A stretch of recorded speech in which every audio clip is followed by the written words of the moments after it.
It's that time again. It's time for skill-based, going through the best game to win ticket jackpots and somehow not getting banned from the amusements.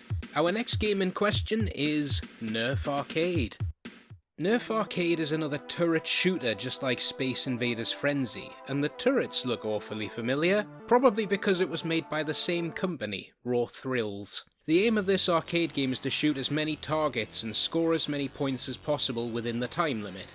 Targets are scattered everywhere, ranging from a small 100 points to the bonus 5,000. To get the jackpot, you'll need to get the criteria indicated at the top of the screen before the timer runs out. So how do we go about doing that? Well, before I cover that, let's go through some of the mechanics. When you sit down and look at the screen, you'll notice the game doesn't run on a demo, or show a simple title screen. The game just goes through the levels regardless of whether or not anyone is playing. There are 4 levels that the game loops through in the following order: the Zombie Lagoon, the Army Base, Zombie Graveyard, and Drone Hangar. These levels all stay on for a period of time before moving to the next, each with a different layout and a couple of gimmicks. I'll cover my 2 favourites in a moment. During one of the levels, you may spot 1 or 2 weapons that appear. You'll either get the Mastodon or the Judge. The Judge is basically a shotgun, which fires spurts of bullets, and then you get the Mastodon, which is basically a chain gun of sorts with a faster rate of fire. Occasionally at the end of a level you'll hear the announcer say that it's time for the lightning round!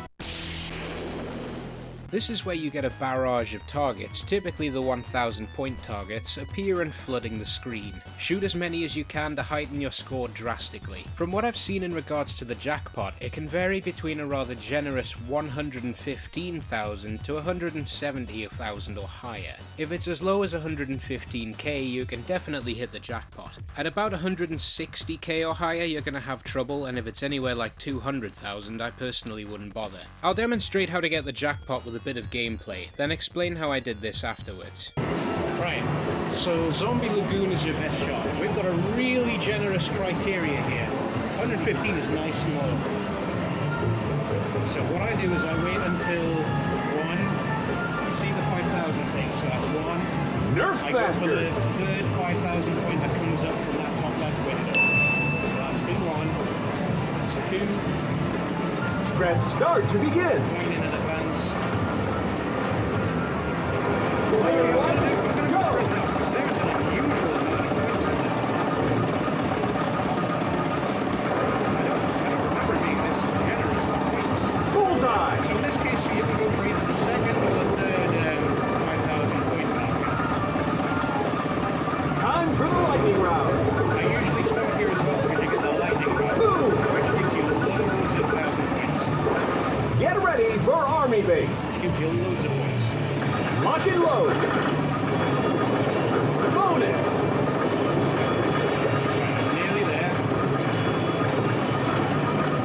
As soon as you hit the jackpot, as soon as you hit the criteria, Player 1, time is running out. You did it. Stop. Nerf strike No more bonus. shooting. Stop Player shooting 1, as soon as you round hit the complete. You win. so stop shooting Get as back soon in as you there, get Player the jackpot. 1. Because what happens is, it'll give you extended time, Continue. and the more score you build up, the criteria will build up by an extra 10,000 from the original score. So stop there. Unless you Nerf mastered. I'd say unless you want to get a high score on here or something, and you know this is the last jackpot that you're going to get. But I'd wait until you're around about, I don't know, the 115, Nerf strike bonus. 60,000 area. But the high scoreboard isn't really that important. What we're here for is the jackpot. Nerf Arcade. We've got a second jackpot today on this game. Cool. Now I'll go through this step by step. I like to start at the Zombie Lagoon at a specific point for a few reasons. You'll notice at the corner there's a window that opens up and shows a 5,000 point bonus target at least 3 times before the level ends. What I like to do is to wait for the third bonus target and begin my game as soon as the zigzagging targets fly their way back to the window and go straight for the bonus. Then I'll point my gun to a specific point of the mill where I can shoot both the flying targets as well as the points on the watermill at the same time. I've also found starting the level at this point seems to guarantee the level's lightning round. The barrel lightning round is where the judge weapon seems to shine the best. You can find it hiding away in one of the train carriages up top. Next, my other favourite level is the army base shortly afterwards. I like to start with the targets that fly up in your face and then attempt to hit the bonus on the helicopter. After that, go all out for a bit, but be careful, the Mastodon tends to spawn in the middle of the screen at a certain point, so try aiming for one side for the time being. Leave it alone for a bit until you hear the announcer warn you that Time is running out! Here's the cool part. I'd say when you hit 1 or 2 seconds left on the timer, get the Mastodon by shooting it. You'll notice the time limit extends to 15 seconds when you take the gun. Getting it when you have 15 or more seconds on the clock won't extend the timer, however. 15 seconds is the maximum amount of time you'll have left upon getting the gun. Now, once you reach the criteria and you hear the announcer say you did it, stop shooting immediately. Don't hit any more targets, unless you want to try for the leaderboards, but I'd suggest waiting. Reason being because when you get the first jackpot, the criteria for the next one is determined by the score you finish with, plus 10,000. After that, it's pretty much rinse and repeat. Besides that, there doesn't seem to be much luck involved, it's just a case of getting to know the game. I tend to avoid Zombie Graveyard because I don't feel as if it's very good. The targets are a bit too scarce and scattered. I might as well leave a little bit of a disclaimer here, this isn't really the best strategy. While I was making this video, I bumped into Cappy Barsky, who's also covered this arcade machine. I've noticed he got much higher scores in the game, but this will be under alternative game settings. Some games you get to play with a 65-second time limit. The places I've been to usually start at 40, so the scores you can reach all depend on what the arcade attendants have set the timer to.